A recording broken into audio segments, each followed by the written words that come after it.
तो गाइस मैं पिछले 4 सालों से सिर्फ और सिर्फ मार्वल और डीसी पर फोकस करता हुआ इस चैनल पर वीडियोस बना रहा हूँ, पर कभी कभार हमें दूसरे यूनिवर्स पर भी ध्यान देना चाहिए। मार्वल और डीसी तो ऑसम है ही, पर इनके अलावा और कई ऐसे सुपर हीरो या सुपर बीइंग्स वाले सिनेमैटिक, टीवी और एनिमेटेड यूनिवर्स हैं जिन्हें आपको ज़रूर एक्सप्लोर करना चाहिए। एक ही टाइप की चीज़ों में इन्वॉल्व होने से हमारा पर्सपेक्टिव बहुत लिमिटेड रहता है। हम मार्वल और डीसी में देखते हैं अच्छाई को बुराई से लड़ते हुए, जबकि हम द बॉयज़ और इनविंसिबल जैसी सीरीज़ में इनका ठीक उल्टा देखते हैं। हर यूनिवर्स के अपने अपने रूल्स भी होते हैं, जैसे हैरी पॉटर के विज़र्डिंग वर्ल्ड में मैजिशियंस हैं, अवतार यूनिवर्स में बेंडर्स हैं, गेम ऑफ थ्रोन्स में ड्रैगन और पॉलिटिक्स है, स्टार वॉर्स में फोर्स है और वन पंच मैन में है साइतामा। इसके चेहरे पर मत जाना।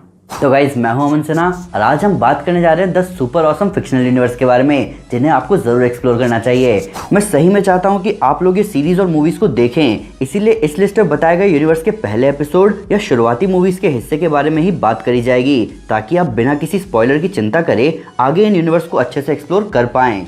तो बिना स्पॉयलर्स की चिंता करें, चलिए शुरू करते हैं।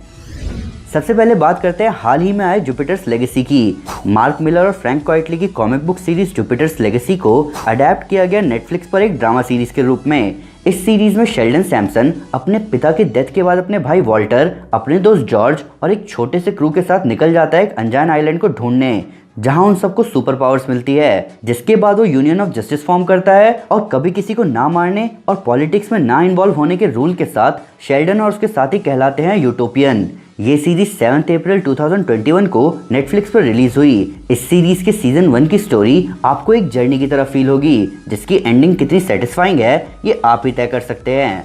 पिछले साल मई के महीने में स्ट्रीमर्स टॉप 10 लिस्ट में नंबर 1 रहते हुए भी नेटफ्लिक्स ने इस सीरीज के सीजन 2 को कैंसिल कर दिया। अब बात करते हैं इनविंसिबल की। रॉबर्ट कर्कमैन, कोरी वॉकर और रैन ओटले की कॉमिक बुक सीरीज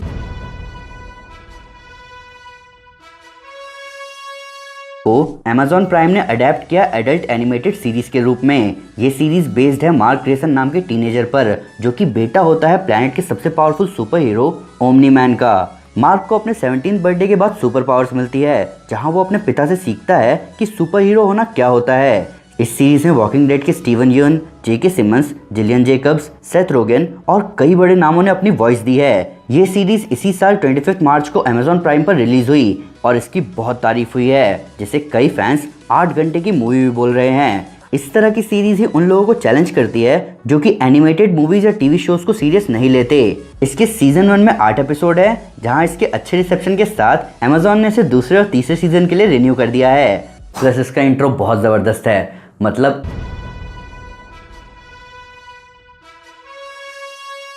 अब नजर डालते हैं द विचर पर।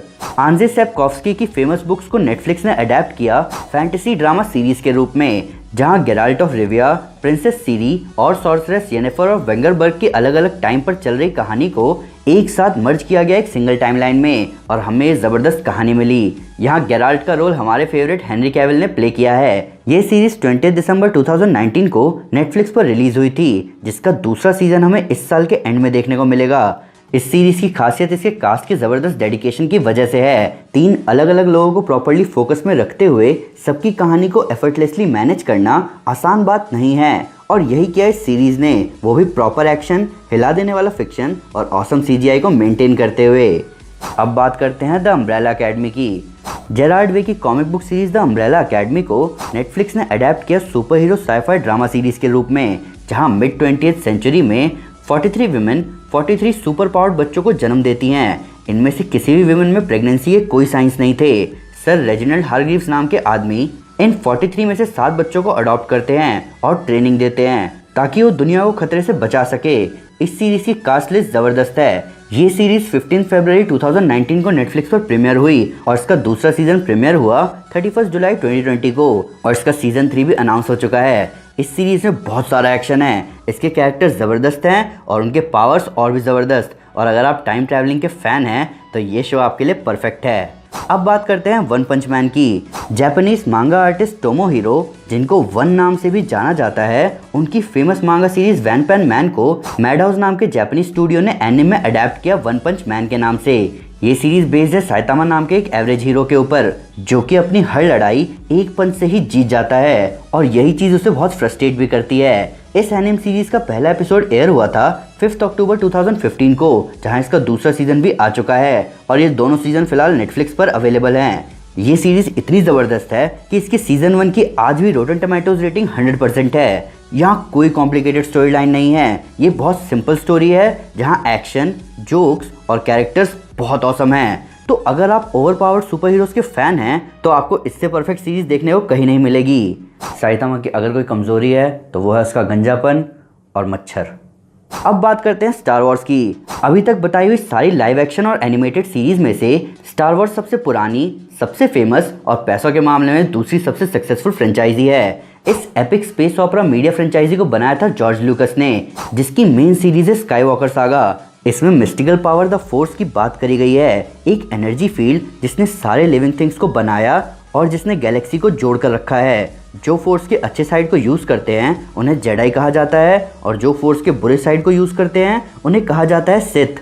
अभी तक स्टार वॉर्स की total 11 live action movies, 6 animated series, 6 animated micro series, एक ऑसम लाइव एक्शन सीरीज़ और एक गेम शो तक आ चुका है। इन मूवीज़ और सीरीज़ को आप इनके रिलीज़ ऑर्डर में बहुत आराम से देख सकते हैं। ये सारी मूवीज़ कितनी अच्छी हैं या कितनी बुरी, ये आप इन्हें देख कर ही बता सकते हैं, क्योंकि बहुत सारे लोग हैं जिन्हें ओरिजिनल ट्रिलॉजी अच्छी लगती है। कुछ लोग प्रीक्वल ट्रिलॉजी के कट्टर फैंस हैं, जबकि आज के फैंस सीक्वल ट्रिलॉजी को ज़्यादा पसंद करते हैं। अब बात करते हैं द बॉयज़ की। गार्थ एनेस और डेरिक रॉबर्टसन की कॉमिक सीरीज द बॉयज़ को अमेजॉन प्राइम ने अडेप्ट किया एक super hero vigilant TV series के रूप में।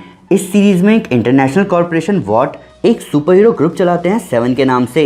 इस ग्रुप के मेंबर्स पब्लिक के बीच बहुत फेमस हैं, पर असली में ये ग्रुप और 7 के ऑलमोस्ट सारे मेंबर्स कई सारे घिनौने काम कर रहे होते हैं। इनके कामों से परेशान द बॉयज़ नाम के विजिलेंट निकलते हैं वॉट और उसके करप्ट सुपर हीरोज को खत्म करने। मैं इस सीरीज को हार्डकोर R रेटेड सीरीज मानता हूँ, तो अगर आप 18 से ऊपर भी हैं तब भी थोड़ा सोच समझ कर इस सीरीज को देखें। इस सीरीज के क्रिएटर एरिक क्रिप्की और इसकी ज़बरदस्त कास्ट अपने काम को बहुत सीरियस लेते हैं, जिसकी वजह से इस सीरीज के 2 सीजन्स की रेटिंग बहुत ज़बरदस्त रही है। इसके सीजन 3 का प्रोडक्शन अभी चल रहा है, जहां हम उम्मीद कर सकते हैं कि हमें अगले साल की शुरुआत में देखने को मिल सकता है। इन सब के ऊपर इस सीरीज का एक स्पिन ऑफ भी डेवलपमेंट में चल रहा है। इस सीरीज को देखने के बाद आप सुपर हीरोज को उस नज़र से नहीं देख पाओगे जिस नज़र से देखते आए हो। अब बात करते हैं गेम ऑफ थ्रोन्स की। George R.R. मार्टिन की ज़बरदस्त fantasy novel series a song of ice and fire को HBO ने अडेप्ट किया एक fantasy drama television series game of thrones के नाम से, जो कि इस सीरीज की पहली बुक का नाम था। वेस्टेरोस के 7 किंगडम्स पर राज होता है किंग रॉबर्ट बराथियन का, पर इन किंगडम्स पर और भी बड़ी फैमिलीज की नज़र होती है, जो कि पॉलिटिक्स, वॉर और यहाँ तक कि मैजिक को यूज़ करके वेस्टेरोस पर राज करना चाहते हैं। ये सीरीज फेमस है अपने खतरनाक प्लॉट ट्विस्ट, ज़बरदस्त कास्ट, उनके ऑसम डायलॉग और कमाल के विजुअल इफेक्ट्स और कोरियोग्राफी के लिए, जिसकी वजह से इसके 8 में से 7 सीजन की रॉटन टोमेटोज रेटिंग 90% से भी ऊपर है। फिलहाल इस सीरीज का prequel house of the dragon announce हो चुका है, जो कि बेस्ड होगा a song of ice and fire की फायर एंड ब्लड बुक से। गेम ऑफ थ्रोन्स टीवी की ज़बरदस्त सीरीज में से एक मानी जाती है, और अगर आप highly detailed complex story lines पसंद करते हैं तो ये आपके लिए परफेक्ट सीरीज है। बस इस शो को धीरे धीरे देखना, पता चला आप तलवार लेकर बाहर निकल गए नाइट किंग को मारने। अब बात करते हैं विजर्डिंग वर्ल्ड की। जेके रोलिंग की हैरी पॉटर नॉवल सीरीज पर बेस्ड फैंटेसी मीडिया फ्रेंचाइजी को कहा जाता है विजर्डिंग वर्ल्ड।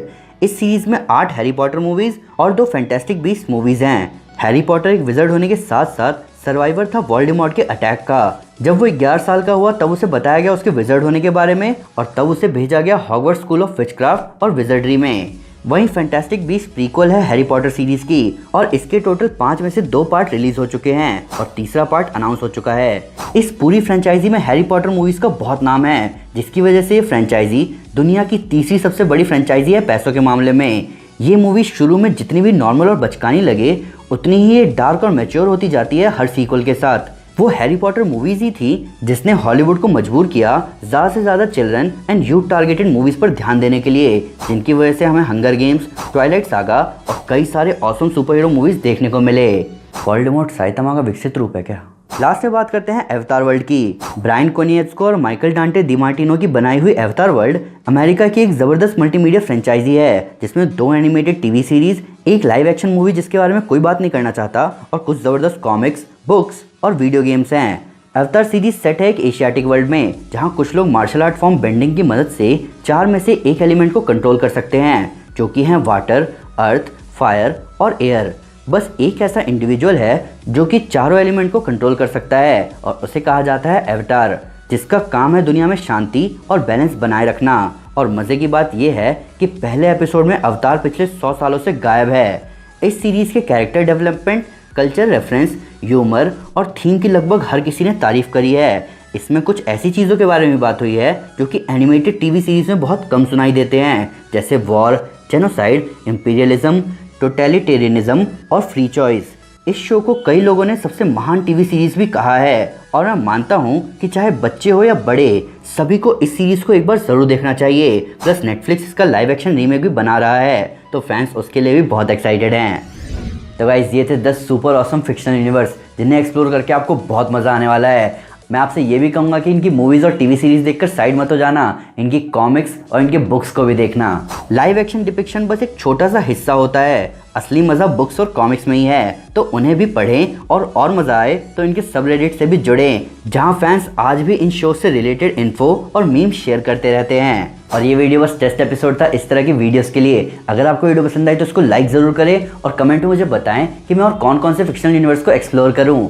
मैं अभी आगे Rick and Morty, Money Heist, Power Rangers, Friends, How I Met Your Mother, Sherlock, Dragon Ball Z, Breaking Bad, MonsterVerse, Hunger Games, Lord of the Rings, Planet of the Apes, Stranger Things, Hellboy, Big Bang Theory, the Office, Dark और कई सारे ज़बरदस्त shows को इस list में include करके आपके सामने लाने की कोशिश करता रहूँगा। पर फिर भी अगर उससे कोई डिटेल मिस हो गई हो या आपके कोई नया फैक्ट है इस वीडियो से रिलेटेड, तो प्लीज़ कमेंट में ज़रूर बताएं या हमारे सोशल मीडिया हैंडल पर हमारे साथ शेयर करें। हम हर जगह हैं।